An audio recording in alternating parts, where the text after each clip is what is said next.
Welcome back to Nasdaq Trade Talks. I'm Jill Malandrino, global markets reporter at Nasdaq. We're coming to you live from Inside ETFs in Hollywood, Florida. And joining us for the segment, we have Christian Magoon. He's the CEO, Amplify ETFs. We're going to talk about managing downside risk using ETFs. And Christian, it's a big topic of conversation here at Inside ETFs. Obviously, valuations have been stretched with the markets nearly all-time highs despite the little sell-off we had yesterday.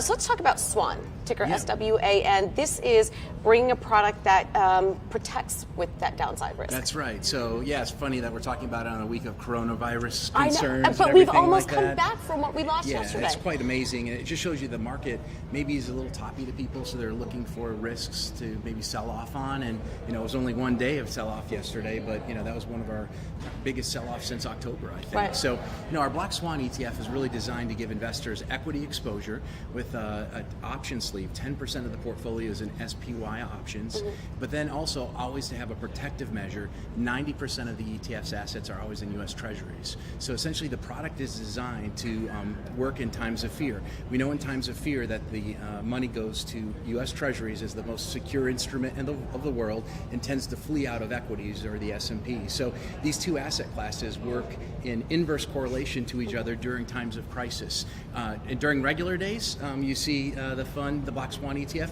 be like a 60-40 type portfolio and give you some exposure to the S&P's upside, about 70% over time. But during crisis events like we saw yesterday, you see the fund hold up quite a bit. So it hopefully is the best of both worlds for many investors. Now, there's a number of buffered and defined outcome products that have come to market. How is this different than Black Swan? Yeah, so what's interesting about this product is there is no upside cap in terms of how much the fund can go up. So last year, if you were concerned going into the year, remember that fourth quarter was horrible and you wanted to protect against further downside in 2019, and you bought a product, many of these defined outcome products or protected products would only limit you to a certain amount of gain you could have over a 12-month period. A lot of times it's at 7 or 8% range. Well, guess what? The S&P went up 30%. So Black Swan does not have that cap on the upside. So the Black Swan ETF was up 23% last year in a year that the S&P was up 30.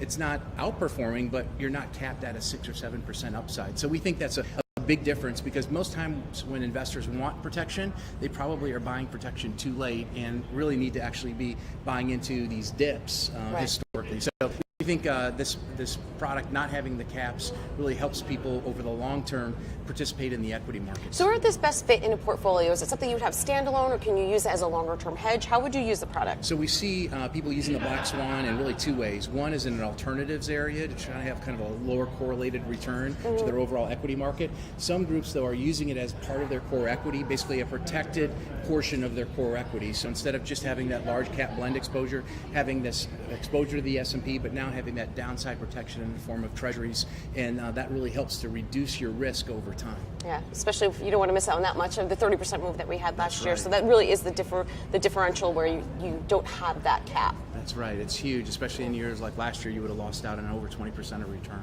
All right, Christian, great to see you as always. Thanks for joining us. Thank you. And thanks for joining me on Trade Talks. I'm